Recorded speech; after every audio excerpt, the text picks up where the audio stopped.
नमस्कार दोस्तों, फिर से आज मैं आ गया हूँ आप लोगों के सामने। आज भी मैं आप लोगों को कुछ बताऊंगा। आज जिस विषय में हम बात करने वाले हैं उस विषय का नाम है सामाजिक विधान, सोशल लेजिस्लेशन। सामाजिक विधान या सोशल लेजिस्लेशन के बारे में अगर हम बात करते हैं तो सबसे पहले हमको जानना पड़ेगा कि ये सोशल लेजिस्लेशन या फिर सामाजिक विधान या फिर सामाजिक कानूनें ये क्या होती है।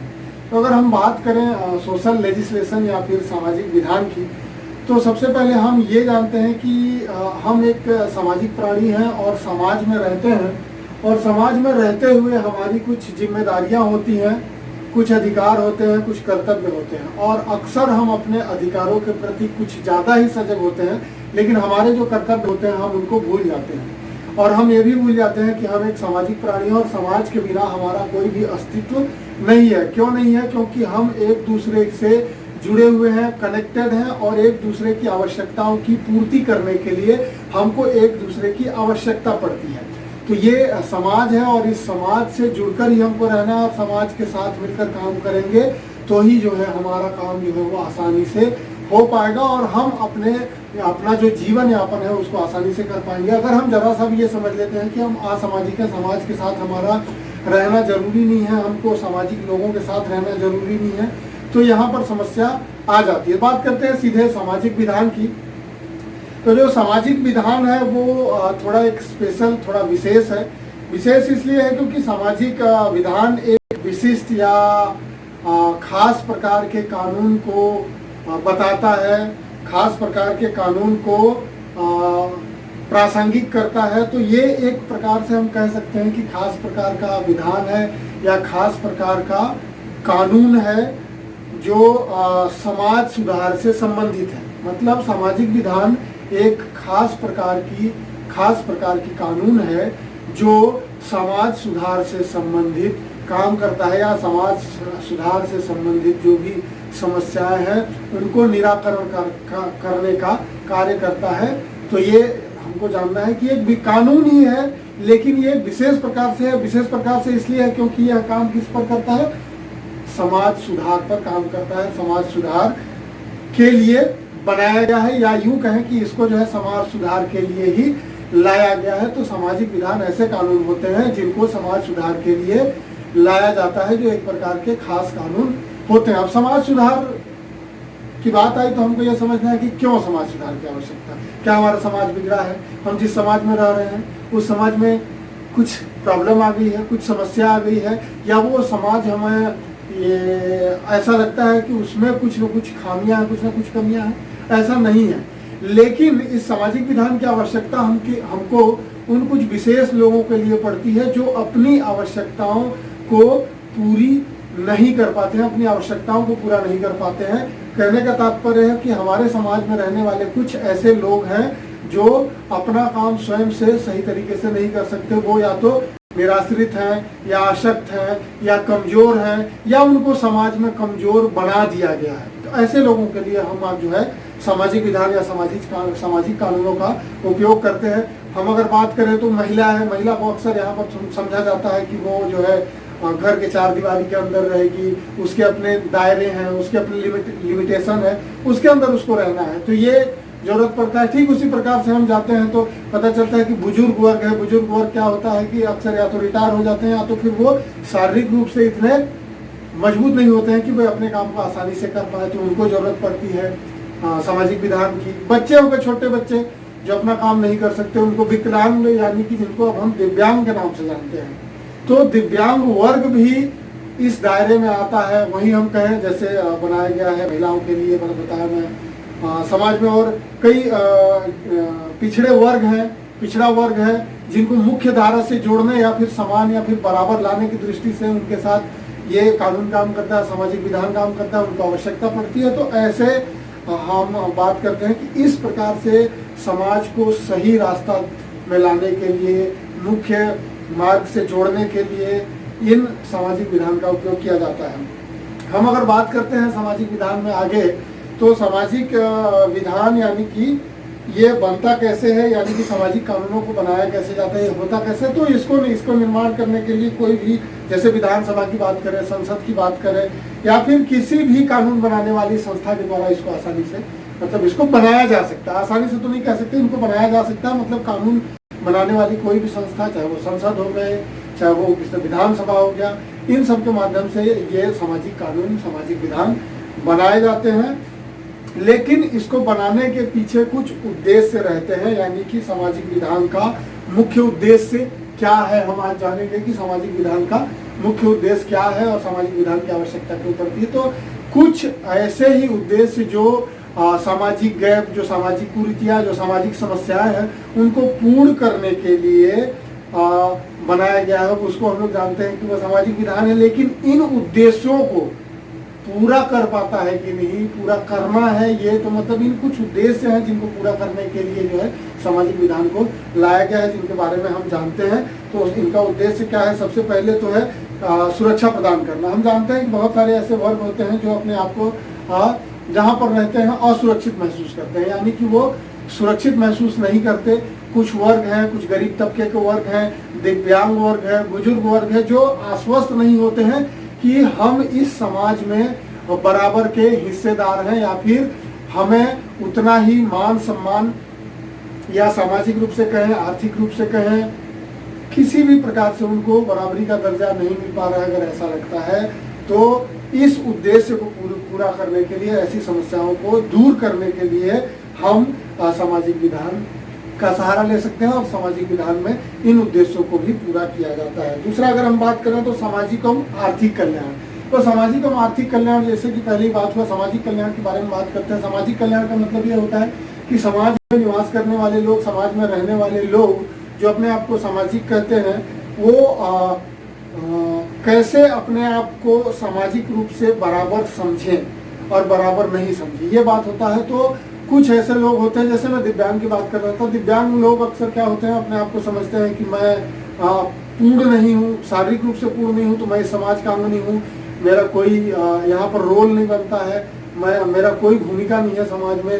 तो ये ऐसे लोगों को मुख्य धारा के साथ जोड़ने का प्रयास करने के लिए, मतलब ऐसे लोगों को मुख्य मार्ग से, मुख्य धारा से, मुख्य समाज के जो मुख्य अंग है उनके साथ जोड़ने के लिए ही जो है सामाजिक विधान कार्य करता है। और सामाजिक विधान का एक उद्देश्य है कि ऐसे लोगों को भी जोड़ा जाए समाज के साथ। नेक्स्ट हम तीसरा बात कर रहे हैं सामाजिक सशक्तिकरण। ये भी एक बहुत महत्वपूर्ण उद्देश्य है, सामाजिक सशक्तिकरण, क्योंकि समाज में बहुत सारे ऐसे लोग हैं जो अपने आप को सशक्त नहीं समझते।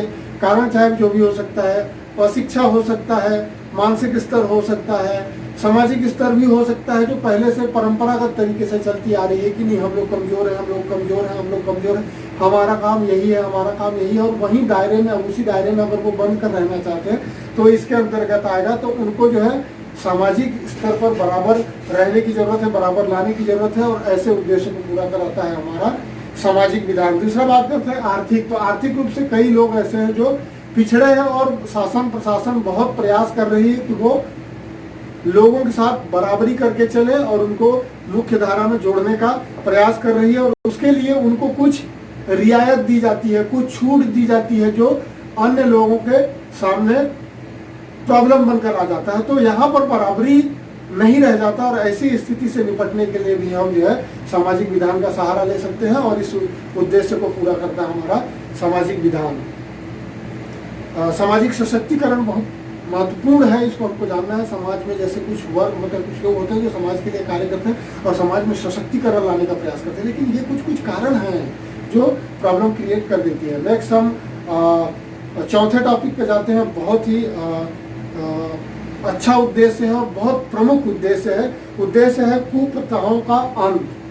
कुप्रथाओं का अंत, देखिए हम समाज के बारे में अक्सर पढ़ते नहीं है, तो निश्चित रूप से हम जानते हैं, और जानते हैं तो हमको मालूम है कि हमारे समाज में बहुत सारे कुप्रथाएं रही हैं, कुछ को दूर कर लिया गया है, कुछ अभी भी अनवरत चल रहे हैं। तो इन कुप्रथाओं के कारण जो है समाज की स्थिति खराब होती जा रही है और समाज खराब रही है। इन कुप्रथाओं को दूर करना, जैसे मैं बात करूं अस्पृश्यता, जिसको हम लोग छुआछूत बोलते हैं, ये भी एक समस्या थी और ये कुप्रथा थी, इसको दूर किया गया। तो समाज में बदलाव होते रहे हैं। बदलाव इसलिए होते रहे हैं क्योंकि जो ये कुछ प्रथाएं रही हैं जो वास्तव में समाज के लिए सही नहीं है, उनको दूर करने के लिए काम किया गया है। जैसे मैं बात करूं 1829 में सती प्रथा से लेके आज घरेलू हिंसा के लिए जो कानून बनाए गए हैं, यहाँ तक से लेकर यहाँ तक, मतलब 1829 में जो सती प्रथा को दूर करने का जो प्रयास किया गया, वहां से लेकर घरेलू हिंसा तक के लिए जो कानून बनाए गए,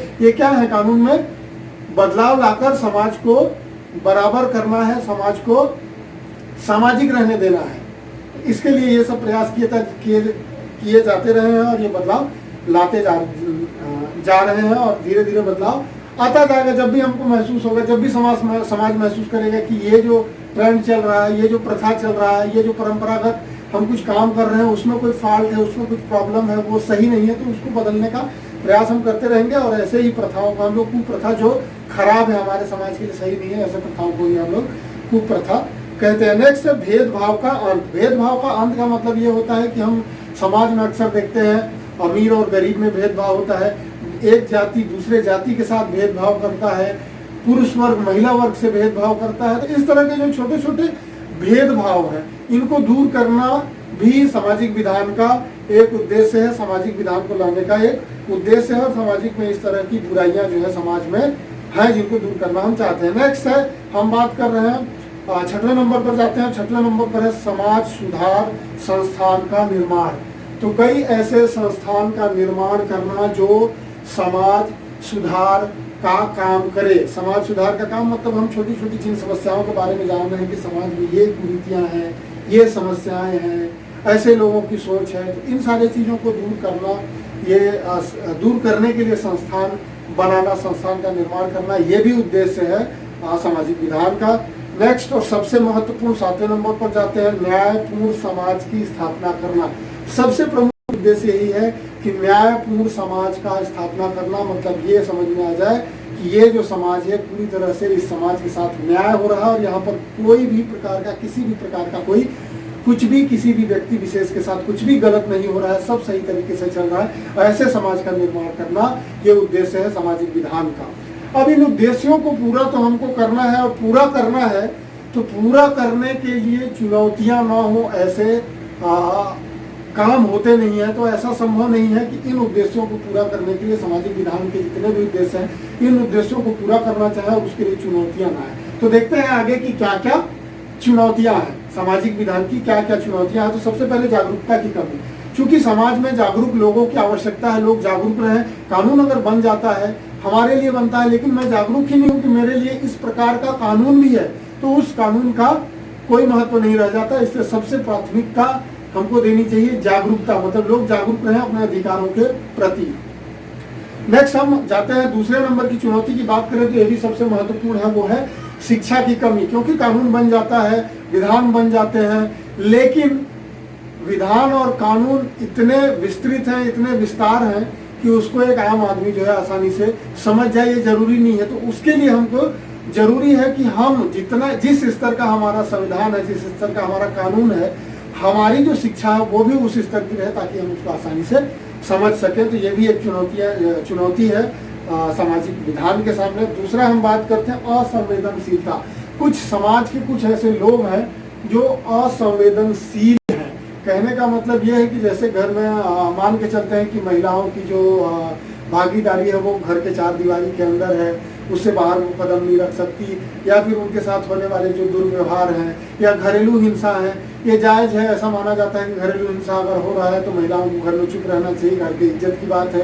तो ये जो समाज की सोच है, इसी को हम लोग असंवेदनशीलता बोलते हैं। और हमको संवेदनशील होना पड़ेगा, क्योंकि हमको कानून में स्थान दिया गया है, समाज में बराबर होकर रहने का अधिकार दिया गया है, तो हमको असंवेदनशील नहीं होना है। नेक्स्ट है परंपरागत ढांचा। तो कुछ ऐसे काम है, जैसे मैं सती प्रथा की बात कर रहा था, जैसे मैं अस्पृश्यता की बात कर रहा था, इस प्रकार के और कई ढांचा है जो परंपरागत रूप से चले आ रहे हैं और उनमें बदलाव लाने की आवश्यकता है। तो ये भी एक चुनौतियां हैं। और अचानक से किसी समाज में प्रथा चली आ रही है, उस प्रथा को आप अचानक से बंद करना चाहें तो ये कोई आसान काम नहीं है, लगता है। तो ये भी एक चुनौती है हमारे सामने। हम आगे बढ़ते हैं, बहुत महत्वपूर्ण बात कर रहे हैं, निहित स्वार्थ।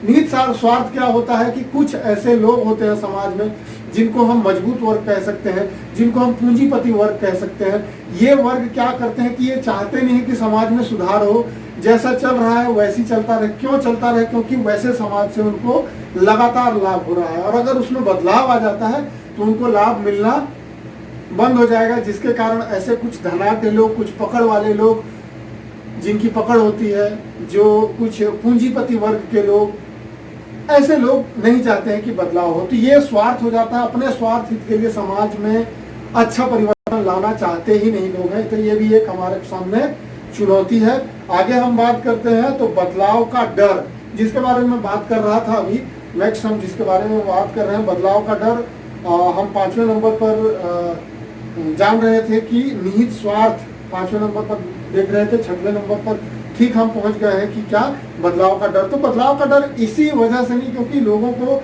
कुछ जो नियम है, कुछ जो समाज की गतिविधियां हैं, उनसे उनको लाभ हो रही है, और उसके स्वरूप परिवर्तन ला देने से उसको नुकसान होने लगता है, उनको नुकसान होने लगता है। तो ये डर सताता है। हम घर के अंदर की बात करें तो घर में जैसे होता है कि महिलाओं को छूट दिया जाना चाहिए, सामाजिक जरूरत है और इसमें बदलाव लाने की जरूरत है। लेकिन अगर हम ऐसा सोचते हैं कि घर के महिलाओं को बाहर निकलने दिया जाएगा, तो पुरुष वर्ग में ये ख्याल अवश्य आ जाता है कि कहीं महिलाओं के सामने हमारी जो साख है वो कम तो नहीं हो जाएगी। तो ऐसे छोटे छोटे डरों की वजह से समाज में हम बदलाव लाना नहीं चाहते, और ये छोटी छोटी जो बात है वो हमारे लिए चुनौती का काम करते हैं। नेक्स्ट हम बात कर रहे हैं प्रशासनिक जो स्तर है, प्रशासनिक जो स्तर है उसके बारे में बात करते हैं। मतलब कि प्रशासनिक कमजोरियां, हमारे सामने कुछ प्रशासनिक कमजोरियां भी हैं जिसके कारण हमको सामाजिक विधान की जरूरत पड़ती है, सामाजिक विधान के सहायता की जरूरत पड़ती है। तो प्रशासनिक कमजोरियां, जो ढांचागत जो कमजोरियां हमको कहीं कहीं पर दिखाई देती हैं, जिनकी वजह से ऐसे लोगों को जो कमजोर है, जिनको जरूरत है सहायता की, उनको सहायता नहीं मिल पाता है। तो ये भी एक चुनौती है। आगे हम बढ़ते हैं, न्याय प्रणाली में देरी एवं खर्च। तो जो हमारा न्याय प्रणाली है, हम जानते हैं कि न्याय प्रणाली का सहयोग लेकर हम क्या कर सकते हैं, अपना जो अधिकार है उनका रक्षा कर सकते हैं, सुरक्षित रख सकते हैं अपने अधिकारों को, अपने हकों के लिए लड़ाई लड़ सकते हैं। लेकिन जो हमारा न्याय प्रणाली है, अगर न्याय मिलने में विलम्ब होता है तो उसके पीछे कई मानसिक तनाव होता है इंसान को, वो शारीरिक रूप से भी समस्या में रहता है, वो आर्थिक रूप से भी परेशानी में रहता है। तो ये इन चुनौतियों की वजह से ही हम सही तरीके से सामाजिक विधान जो है अप्लाई नहीं हो पा रहा है, और उसमें जो है चुनौती आ रही है। तो ये भी है। साथ ही खर्च की बात करें तो मैं बात किया कि मानसिक रूप से परेशान हो जाता है, लंबा समय लगता है और चक्कर काटता रहता है। अब लगातार चक्कर काटने में हमको क्या होता है कि न्याय नहीं मिल पाने की वजह से हम चक्कर काटते रहते हैं, हम आर्थिक नुकसान का भी सामना हमको करना पड़ता है। नेक्स्ट हम बात करें तो आर्थिक पिछड़ापन भी एक बहुत कारण है। सारे कारणों में आर्थिक पिछड़ापन को ऐड करते हैं कि ये सूट कर जाएगा। जैसे शिक्षा का अभाव क्यों है? क्योंकि हम आर्थिक रूप से तैयार नहीं है कि अपने बच्चों को, अपने घर के सदस्यों को शिक्षा उपलब्ध करा सकें। तो ये एक कारण होता है। तो आर्थिक पिछड़ापन भी एक बहुत बड़ा कारण है। लेकिन सामाजिक विधान प्रयास कर रहे हैं, सामाजिक विधान के माध्यम से प्रयास हो रहा है कि सब लोग इस समस्या से निजात पा सकें। नेक्स्ट और सबसे प्रमुख हम बात करते हैं दुर्गम भौगोलिक जो विशेषताएं हैं या फिर दशाएं हैं, जो भौगोलिक दशाएं हैं, जो विषम भौगोलिक दशाएं, कुछ ऐसे जगह हैं जिसको हम लोग पहुंच विहीन जैसा नाम देते हैं। तो वहां तक न कानून पहुंच पाती है, न वहां तक शिक्षा पहुंच पाती है, न वो यहाँ तक शिक्षा के लिए पहुंच पाते हैं और कानून तक नहीं पहुंच पाते हैं। तो ये भी एक बहुत बड़ा समस्या है, दुर्गम भौगोलिक दशाएं। तो ये छोटी छोटी बात है। तो हम जान गए कि किन किन पॉइंटों को हमको ध्यान में रखना है। सबसे पहले हमको जानना है कि सामाजिक विधान जिसके बारे में हम अध्ययन कर रहे थे उसकी समस्याएं क्या है। दूसरा हमको जानना है कि उनको लागू करने में या उनके साथ काम करने में कौन कौन सी चुनौतियां आती हैं। तो ये था हमारा आज का टॉपिक, सामाजिक विधान या सोशल लेजिस्लेशन। अगर आपको अच्छा लगा हो लाइक करिए, कमेंट करिए, शेयर करिए, और ज़रूरत है जिनको ऐसे लेक्चर की उन तक जरूर पहुंचाइए। बहुत बहुत धन्यवाद।